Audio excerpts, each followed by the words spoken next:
Hey guys, this is Calculus Family. In this lesson, I'll be taking you through vector functions and I have problems here which you're going to solve. So the whole idea is we want to learn how to sketch vector functions. But before then, what do we mean by vector function? A vector function is said to be a function that takes in one or more variables and returns a vector. That is all. If I have any function, say r of t, which takes in a variable and still retains a function, then I can call my function a vector function. As simple as that. So it's defined as r of t is given as f of t, comma g of t can have others adding up. Okay, good. So the idea here is we want to learn how to sketch a vector function. So I have my first vector function here, which is my r of t equal to t comma 1, right? This vector here, you can clearly see that it appears to be a constant function. Is that not it? So for you to sketch this function, you only have to put in values of t. As simple as that. So for you to sketch vector function, we only need to put in values for t. So for t is equal to 1, you get 1 comma 1. For t is equal to 2. So let's say for 2, you have 2 comma 1. For 3, you have 3 comma 1. For 4, you have 4 comma 1. So you clearly remember the definition I said that a vector function is a function that returns a vector. It will take an input and return a vector. Okay. So let's look at this. So realize that here we can simply model this as this, right? So this is the model. So it's so simple that yeah, let me put it somewhere here. Good.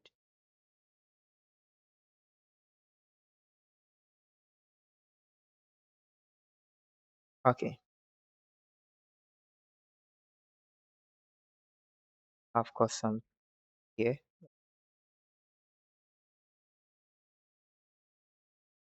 Good. Good. Okay, so for this illustration, let's see. We have simply good. So we have our xy plane and we want to plot the vector function t1, right? So t is just a variable and it's supposed to return a vector. So your 1 here is your y value. So on the y, you just draw your line across, okay? So it's y. But you realize that this is a constant function in that for any value I choose, I still get 1. So for any value for t is equal to what do we say, negative 5, it's actually there's a plot, so check something here. You realize that at t is equal to 5 you are getting this here, right? So at t equals 5 you are getting this point, at t is equal to 4, like that. Okay, like that. And this is generating what we call a constant function. So this vector function is simply a constant function with output 1, as simple as that. Good. Let's do for the second function. So let me clean here for the second function. I take this out. Okay. I take this out. Good. So now let's keep on with the second problem. So with the second problem, you have the b to be equal to r of t equal to t t cube minus 10t plus 7. Okay. T cube plus 10t plus 7. So how do we solve this? As I said, it's the same thing for all. What do? You need to pinch in values for t. So for t, which is equal to 1, 2, 3, 4, 5. Let's say this one is just any less than. So when t is equal to 1, what do I get? I get 1, comma 1 cube minus what? 10, right? That is going to be what? Negative 10 plus 7. That is 1 point. When t is 2, you're going to get 2, comma your t cube will come 8. 8 minus 20, that's negative 12, right? So you're going to have negative 12 plus 7, that's going to give a negative 5. So you're going to do that to have several pairs, then you plot it on a curve, and you see what the output will be. So this is what you should expect getting after plotting. So have something like showing you all for what. So this is what you'll be getting when you plot this. Okay. So you have something like Your t is equal to 1. What did we get? At t equals 1, we had 1 negative 3. Is that not it? 1 negative 3. So you can see it's nicely plotted here. So I have my 1 and my what? Negative 3. So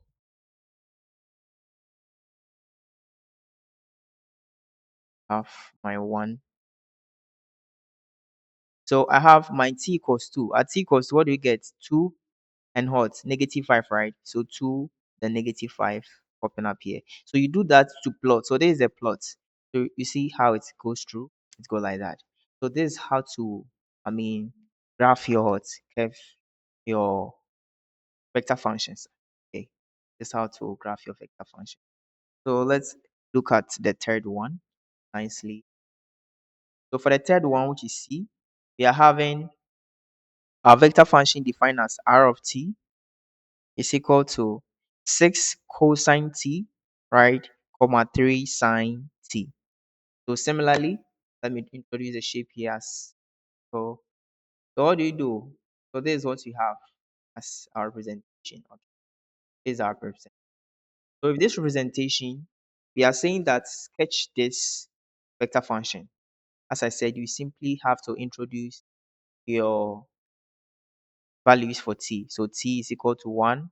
But here, you ask yourself, you are dealing with cosine and sine. If you choose t equals 1, t equals 2, it's going to be difficult, right? So what do we choose? We simply choose t is equal to something like you can have t is equal to 0. You can have t equals pi on 2, pi on 4, 3 pi on 2, and all that, okay? So let's check. When t equals 0, what do you get? You get cos 0 plus also you get 6 cos 0 comma 3 sine what 0. So this will give us cos 0 is 1, 6 comma what 0, right? And that is exactly what you have here, positive 6. So you can see that on positive 6 we have 1 point here. When we move to t is equal to pi on 4, let's say pi on 4. Pi on 4 is what? 45, right? So cosine 45 is root 2 on 2 times 6. That will give us what? 3 root 2. Okay. So 3 root 2. So you're going to have our point to be 3 root 2, comma. Now 3 times sine 45. That's also going to be give us root 2 on 2. So that'll be 3 on 2. 3 on 2 root 2. So that will be plotted here. That'll be plotted, which maps to. So you do same for pi on 2, 90, because 90 is 0, right? But sine 90 is 1. So you end up getting 3 for your y. But there will be what? 0 for your what? X. That is it. So you do that, and the plotting emerged and it gave us an ellipse. Okay, so an ellipse. Okay. So this vector function is a vector function producing an ellipse. As simple as that. Now, the fourth one. So with the fourth one, we're going to get so with the fourth one,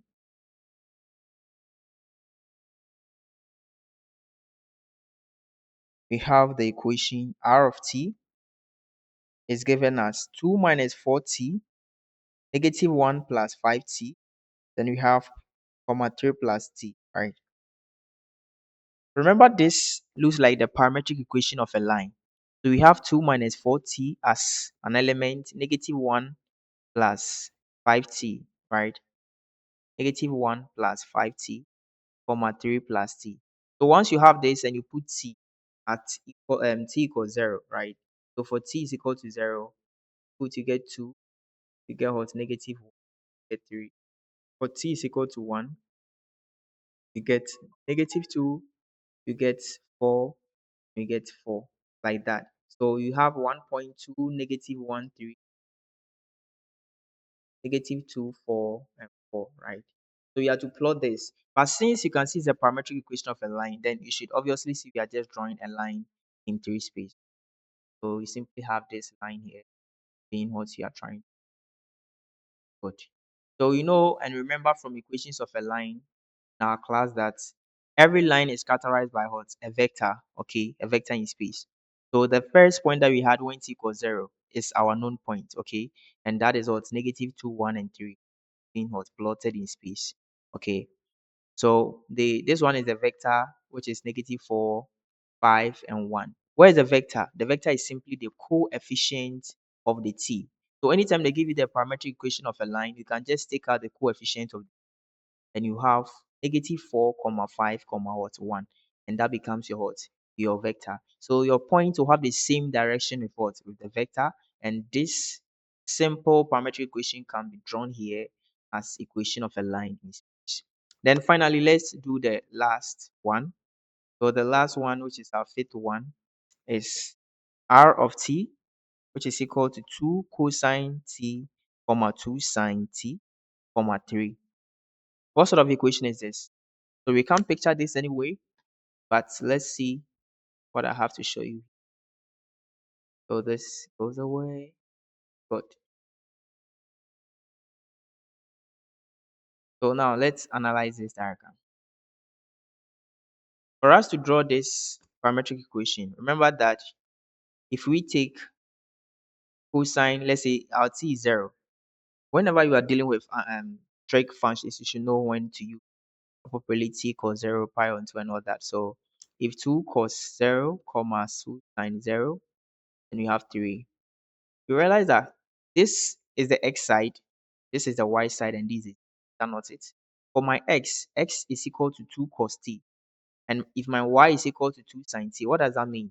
I can get a common thing here, that this is now approaching a circle. Okay, this is a circle. Okay, what you draw here will give us a circle. And the circle is having z part to be 3. So meaning at point z, like this, right? Our circle happens at point z. I can collapse this, and on the xy plane down here, I can have my circle down here.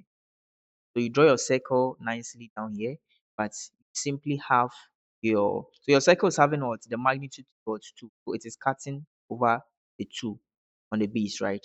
And since it is having a height of 3, so for 3D is mostly having what height? Z is height. So we lifted it up towards 2.3, and that gave us our vector function.